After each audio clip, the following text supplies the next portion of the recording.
दोस्तों नमस्कार, स्वागत है आप सभी का एक बार फिर से। आज की बड़ी खबरें जानेंगे। 3 राज्यों में सीएम शपथ के बीच ही इलेक्शन कमीशन के खिलाफ बिल पास, सदन में जोरदार हंगामा। सीजीआई को ही कमेटी से दिखाया गया है बाहर का रास्ता। अब सीजीआई बचाएंगे लोकतंत्र पहुंच चुकी है उनके पास याचिका। जी हां दोस्तों, दूसरी वही बड़ी खबर में जानेंगे वसुंधरा समर्थक विधायकों की जबरदस्त हुंकार। सीएम ऐलान के बाद उड़ाई नींद। 6 महीने के अंदर महारानी को कुर्सी दिलाने का है विधायकों का बड़ा दावा। सूत्रों के हवाले से ब्रेकिंग न्यूज आ रही है, वहीं जानेंगे। इंडिया गठबंधन ने कर दी ऐसी मांग, बीजेपी के उड़ गए होश। ईवीएम के मुद्दे पर देश में हो जनमत।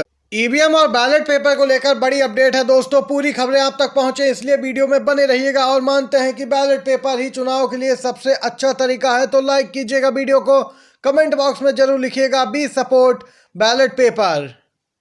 बड़ी खबर आ रही है दोस्तों, सीजीआई और इलेक्शन कमीशन से संबंधित बेहद बड़ी खबर। राज्यसभा में पारित चुनाव आयुक्तों की नियुक्ति से जुड़े बिल ने देश में तानाशाही का कर दिया एक तरीके से ऐलान। जी हां दोस्तों, अब पीएम, एक मंत्री और विपक्ष के नेता लेंगे फैसला। यहाँ पे दोस्तों कमेटी सीजीआई ने नियुक्त की थी कि वह होंगे प्रधानमंत्री और विपक्ष के नेता जो चयन करेंगे चुनाव आयुक्तों का और मुख्य चुनाव आयुक्त का। लेकिन बड़ा बदलाव किया गया है, सीजीआई को इस कमेटी से बाहर का रास्ता दिखा दिया गया, जिसके बाद मामला दोस्तों अब सुप्रीम कोर्ट के पास पहुंच चुका है। मामले में होगी सुनवाई। अब पीएम, एक मंत्री और विपक्ष के नेता शामिल हैं। सरकार चाहे तो अमित मालवीय, संबित पात्रा, कंगना या कोई संघ में लाठियां चलाने वाले व्यक्ति को भी अब चीफ इलेक्शन कमिश्नर बनाया जा सकता है। सुप्रीम कोर्ट के आदेश को पलटते हुए सरकार ने सीजीआई को नियुक्ति पैनल से हटा दिया है। सोशल मीडिया यूजर्स तो यहां तक तंज कस रहे हैं कि कठपुतली मुख्यमंत्रियों को चुनने के बाद पेश है अब कठपुतली चुनाव आयोग, जहां मोदी जी तय करेंगे चुनाव कब होगा, आचार संहिता कब लगेगी, कौन वोटर होगा कौन नहीं, ईवीएम में कैसे खेल होगा। और विपक्षी नेताओं ने कहा जब चुनाव आयोग ही भाजपा कार्यालय से चलेगा तो फिर चुनावों की जरूरत ही क्या है। अभी तक ईवीएम बैलेट पेपर का मुद्दा उठता था, लेकिन दोस्तों अब तो यहाँ पे सिर्फ सरकार ही तय करेगी कि चुनाव कब होने हैं, किस प्रकार से होंगे, क्या नियम होंगे। वहीं आम आदमी पार्टी के सांसद राघव चड्ढा का बयान आया है। बोले हैं कि वे संबित पात्रा को मुख्य चुनाव आयुक्त बना सकते हैं। अगर वह मुख्य चुनाव आयुक्त बन गए तो कितना खतरनाक होगा, आप इसका अंदाजा लगा सकते हैं। यहाँ पे अब दोस्तों मनमानी चलेगी। चुनाव आयोग पूरी तरीके से केंद्र सरकार के अधीन होगा, कंट्रोल में होगा, उसके इशारे पे ही काम होगा, क्योंकि निर्देश आदेश सब भाजपा दफ्तर से जो दिए जाएंगे। वहीं दोस्तों इसी के साथ ईवीएम बैलेट पेपर को लेकर भी बड़ी खबर निकल के आई है। देश में उठी है मांग, जनमत संग्रह कराया जाए। अखिलेश यादव का बड़ा बयान। ईवीएम विवाद पर अखिलेश यादव ने कर दी ऐसी मांग कि जनता का मिलेगा भरपूर समर्थन। ईवीएम से चुनाव के मुद्दे पर हो जनमत संग्रह। सपा अध्यक्ष अखिलेश यादव ने कहा कि ईवीएम को लेकर जनता के मन में शंका होने से देश का लोकतंत्र दिन पर दिन कमजोर होता जा रहा है।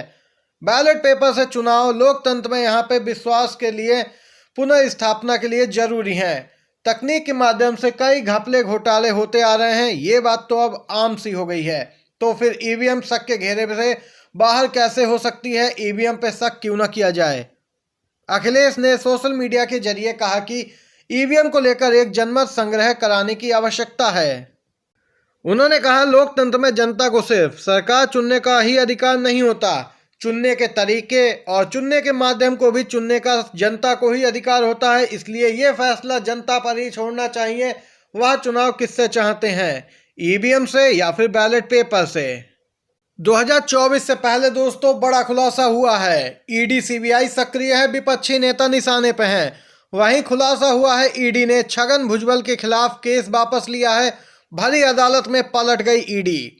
ईडी बोली दोस्तों उसे भुजबल के खिलाफ दायर की हुई अपनी याचिका ही नहीं मिल रही है। गौर करने वाली बात यह है कि छगन भुजबल जब तक विपक्ष में थे, सरकार के हिस्सा नहीं थे, उन पर ईडी यहाँ पे लगातार छापेमारी कर रही थी, उनके खिलाफ केस चल रहा था।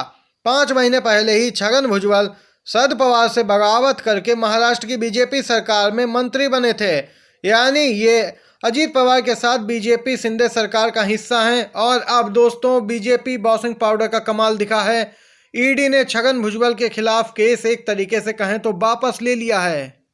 जिसके बाद यहाँ पे दोस्तों लोगों का कहना है कि छगन भुजबल जब तक विपक्ष में थे तब तक मोदी जी के लिए सबसे बड़े भ्रष्टाचारी थे, और जैसे ही उन्होंने बीजेपी का दामन थामा, ईडी ने केस वापस ले लिया। ईडी की याचिका ही नहीं मिल रही है।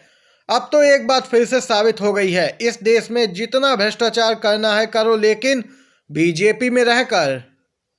और वहीं सोशल मीडिया यूजर्स का तो कहना है कि अब तो दो ही रास्ते इन नेताओं के पास बचे हैं, या तो जेल जाओ या फिर भाजपा में आओ। दोस्तों देख सकते हैं ये अपडेट निकल के आई है। इसी के साथ एक और बड़ी खबर में जानते हैं। मध्य प्रदेश से खबर आ रही है दोस्तों, एमपी में अब मोहन यादव ने ली है सीएम पद की शपथ। पीएम मोदी, गृह मंत्री शाह और बीजेपी राष्ट्रीय अध्यक्ष जेपी नड्डा मौजूद रहे हैं।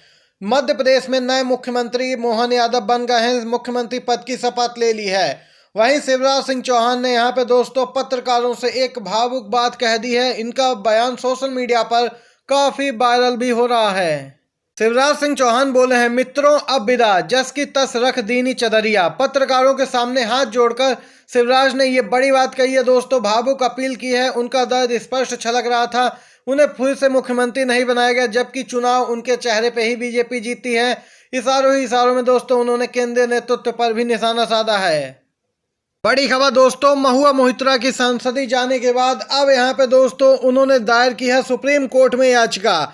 दोस्तों महुआ मोहित्रा को संसद से निकाल दिया गया, उनकी सांसदी चली गई। कैश फॉर क्वेरी मामले में बीजेपी सांसद की शिकायत पर उन पर कार्रवाई देखने को मिली है, जिस पर महुआ मोहित्रा ने कहा कि उन्होंने सुप्रीम कोर्ट का रुख किया है।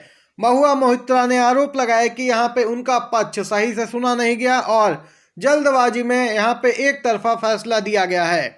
महुआ मोहित्रा ने कहा कि वह इस पूरे मामले को लेकर अब सुप्रीम कोर्ट जाने वाली हैं, वहां पर याचिका दायर करेंगी जिससे कि उन्हें न्याय मिल सके। बड़ी खबर दोस्तों निकल के आ रही है राजस्थान से, जहां पे वसुंधरा राजे के समर्थकों ने किया है प्रदर्शन। नए सीएम पे भड़के हैं किरोड़ी लाल के समर्थक। इस समय की बड़ी खबर निकल के आई है दोस्तों, वसुंधरा राजे 1 साल के लिए मुख्यमंत्री बनना चाहती थी, लेकिन केंद्रीय नेतृत्व ने उनकी मांग को ठुकरा दिया है। और अब वसुंधरा राजे के समर्थक दोस्तों जबरदस्त प्रदर्शन करने पर उतारू हैं। वह कह रहे हैं कि राजस्थान की मुख्यमंत्री तो वसुंधरा राजे ही बनेंगी, आज बने, कल बने या 6 महीने बाद, जबरदस्त यहाँ पे खेला होगा। नए मुख्यमंत्री के ऐलान के बाद वसुंधरा राजे ने अपने समर्थकों के साथ यहाँ पे बैठक की है दोस्तों, विचार किया गया, मंथन हुआ है, जिसके बाद यहाँ पे तमाम उनके समर्थक सड़कों पे उतर आए, यहाँ पे प्रदर्शन भी किया। उन्होंने वसुंधरा राजे को मुख्यमंत्री देखना चाहते थे। यहाँ पे दोस्तों आज की बड़ी खबरें थी, मुख्य समाचार थे जो आप तक पहुंचाए हैं। वीडियो पसंद आया हो तो लाइक कीजिएगा, चैनल पर नए हैं तो सब्सक्राइब कीजिएगा, जिससे कि बड़ी खबरें आप तक पहले पहुंचे। आप सभी का धन्यवाद।